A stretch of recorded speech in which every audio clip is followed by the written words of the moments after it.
Hello and welcome back to the channel. Well, it is the middle of November and I'm thinking about watching some more film noir because it is Noir-vember. I know a lot of YouTubers like to do this, a lot of people like to do this, and I noticed myself towards the end of October watching more film noir movies, and I'm planning to watch a few more.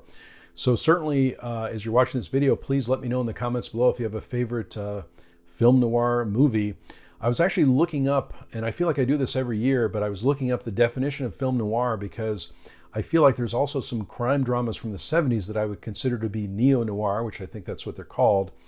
But film noir typically movies from the 40s and 50s and have kind of they're black and white and they have more of a gritty look. At least that's the way I understand it. But certainly if you have a better definition of film noir, also leave me a comment too. I feel like there's a little bit of debate on this. But no matter what you like, no matter what you like to watch, if it has a category, if it has a genre, it doesn't really matter, I don't think, too much, because you just like what you like. And so I'm going to show you some things today. There's some of my favorites. I'm sure that I'm not picking everything. There's lots of film noir out there that I haven't seen, but these are some of the ones that I go to that I'm interested in watching, and also some new ones that I'll talk about in a little bit more detail that I've seen already. But the first one seems like a classic, and I've talked about, I don't think I've talked about this one before. In fact, I think this is maybe the first video that I've done on film noir during Noir-vember. I may have mentioned some of these titles before, but this is obviously one of my favorites. It's a classic, Casablanca. I've seen this movie lots of different times, but I love to put these movies on. It's sort of like with a holiday movie too. Sometimes you just feel like watching one of these movies, and I feel like this is the one that I like to put on if I'm thinking about Humphrey Bogart, film noir in general. And so there's the back of that one also. And this one is a Blu-ray, and it has some extra features on it, lots of extra features. Michael Curtiz, the greatest director you never heard of, and of course Michael Curtiz I'm a big fan of just in general. But lots of extra features on this one. I think there's a 4K out on this one also. I'm not planning to pick up the 4K. I think the Blu-ray is fine for me, but I've seen some videos on the 4K that have come out. And then I thought I would just show this since I'm talking about Bogart also. This is one of the first collections I picked up because I'm a big fan of Humphrey Bogart, but this is the Best of Bogart collection. Lots of great movies by Humphrey Bogart, but these are the classics. I think Maltese Falcon, also one of my favorites. Casablanca, Treasure of the Sierra Madre, great movie. The African Queen. So I thought I'd just show this. This is a Blu-ray set. Not much on the back there, but they do have all the individual movies. Just love Humphrey Bogart. Amazing. And I'll talk a little bit more about Humphrey Bogart later in the video. Also, I may have mentioned on the channel too, I'm such a big fan of Alfred Hitchcock. I know there's a little bit of debate about whether Hitchcock films are noir or not, but I consider them film noir. And one of them is Strangers on a Train. This is one of my top favorites from Alfred Hitchcock. Of course, I love Hitchcock in general. There was I may have talked about this too. There was a course on TCM that TCM offered in connection with a university a few years ago, and I took that course and went through all of the silent films and all of his movies. It was really interesting to see with interviews from lots of experts and fans of his work. This is a Blu-ray also. It has a commentary on it and a making of documentary, but I just love this one. Classic Hitchcock, I think, here too. And I thought as long as I'm talking about Hitchcock, I would show this Hitchcock masterpiece collection that I have. I know there's 4K releases out there as well, but this is the one that I'm that I have. I think I got a 4K. I think I picked up the 4K of Psycho, but I'm not. Let's see if I can find that up there.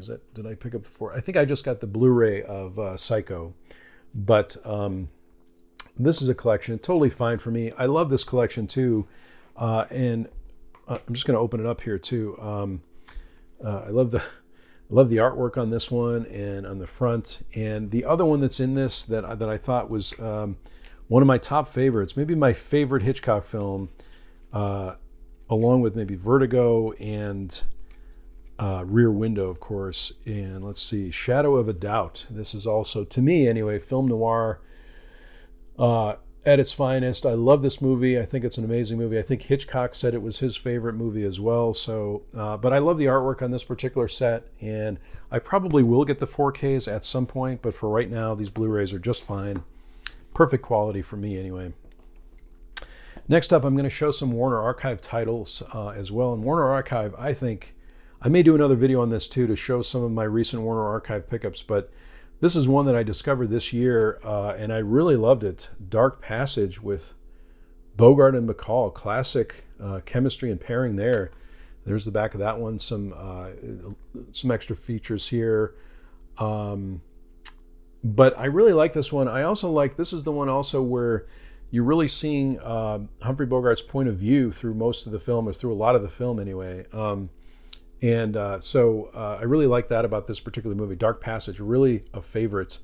And you can see there too, even when they do reveal his face, it's covered in, I think it's covered with something, but bandages that he's covered with. So anyway, love this one. I think it's very unique, very interesting, well done. Also, one that I saw this year too for the first time is one I hadn't seen before. It's really surprising sometimes too. Some of these classics I haven't really just had a chance to see, but I was able to catch this one this year, and it's Key Largo. This is also another Warner Archive release, and I love the cover on this one, and there's the back of that one. Most of these Warner Archive releases too have this black label, kind of like the Kino Lorber, and you see some of the, this is all the Warner Archive right up here. But this one is red label, so it really sticks out in the collection. But anyway, I love it. Key Largo, also a favorite.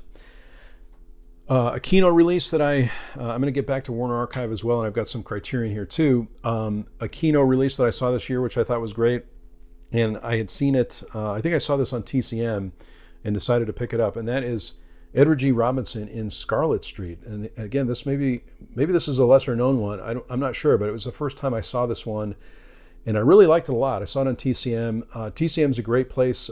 Turner Classic Movies, a great place, along with a lot of other streaming channels, to preview titles that I feel like I will watch over and over again. This is definitely one of those. Edward G. Robinson, a really unique performance here. Lots of extra features, as you can see on the back. Again, these are all black and white that I've been showing here. But lots of details about it, audio commentaries as well. Really, really great release from Kino. This is also from the archives of the Library of Congress, Scarlet Street. While I'm talking about, I guess I skipped over to the Kino there. This is a collection that I picked up that these are movies that I was interested in seeing, and believe it or not, have not had a chance to see, but I'm hopefully going to watch these this year. This is a film noir collection from Warner Archive. So there's 4 films here. I had a copy of Gun Crazy, an individual copy of Gun Crazy, but I didn't have these other movies. So I'm excited to watch these for the first time. It's so great also when you can see a movie for the first time, and really, maybe it's a movie that's been around for a long time and you haven't had a chance to see it. So I'm really excited about these. The Setup, Out of the Past, Murder My Sweet, and Gun Crazy. So, and you know, Warner Archive, I think anyway, does a great job at any of these releases. Like I said, this is my Warner Archive section over here, and I'll probably do a separate video. Outside of a collection video, I picked up a few other titles that I haven't had a chance to show yet, so hopefully I'll be able to do another video on that very soon. And finally, I'm going to show you some of the my favorites from the Criterion collection. Again, there's still the Barnes & Noble sale is happening this month, till the end of the month of November, and so I thought I would show some of these. These are some of my favorites. Again, Criterion does a great job releasing these movies, and I'm sure I'm not picking all of the film noir selections from the Criterion collection, but this is one of them. Double Indemnity, of course, this came out earlier this year, spy number 1126, so one of the later releases from the Criterion collection. And I'll just hold it up, so if you want to pause it and look at the extra features, you can. Love this movie, really great. This is a first-time watch for me. I hadn't had a chance to see this before, but I'm glad I didn't have it in my collection, so I was able to get the Criterion release on Blu-ray. Really enjoy that. This next one is a John Huston movie called The Asphalt Jungle, which I think is one of my top favorites, film noir-wise. And there's that one. And again, I'll just hold it up, so if you want to pause it, you can look at the extra features. This is a movie from 1950. It's 112 minutes in black and white, and it is spy number 847. Still available, not out of print there. And also Nicholas Ray movie, They Live by Night. Again, love the cover art on this one. Really, really good. There's the back of that one too. Again, Criterion always does a great job, I think anyway, in my opinion, of when they do these releases. So much detail, thought, and love goes into these releases, and this one has some extra features too. This is a movie from 1948, 95 minutes, black and white, of course, and spy number 880. And finally, I'm going to say this is one of my favorite Humphrey Bogart movies of all time, but let me know in the comments below if you have a favorite Humphrey Bogart film. Also directed by Nicholas Ray, but this is Humphrey Bogart in a Lonely Place, and I think this is great to watch in Noirvember. It's great to watch all year round, of course, but this one I'm definitely going to be revisiting, and I love Humphrey Bogart in this movie. I really like Humphrey Bogart in many, many movies, but this is one of my favorites. And so there's the back of that one as well. Some extra features. This is a Blu-ray. This is also a film from 1950, 93 minutes, black and white, and spine number 810. So those are just a few of the films that I'm planning to either watch for the first time, plan to revisit in Noirvember, or again, some new, hopefully some new favorites. So let me know in the comments below, again, if you have a favorite Humphrey Bogart movie or a favorite film noir that you watch, maybe something you watch every year. Let me know a movie that you like to watch every single year. I feel like with a lot of these that are my favorites, I generally tend to, in certain seasons, watch these films over and over again, and I always find new things in them. So thanks so much for watching today. I really do appreciate it. If you haven't subscribed to my channel, please do subscribe. That would be awesome. And I sincerely hope that everyone is safe and well, and I'll talk to you soon.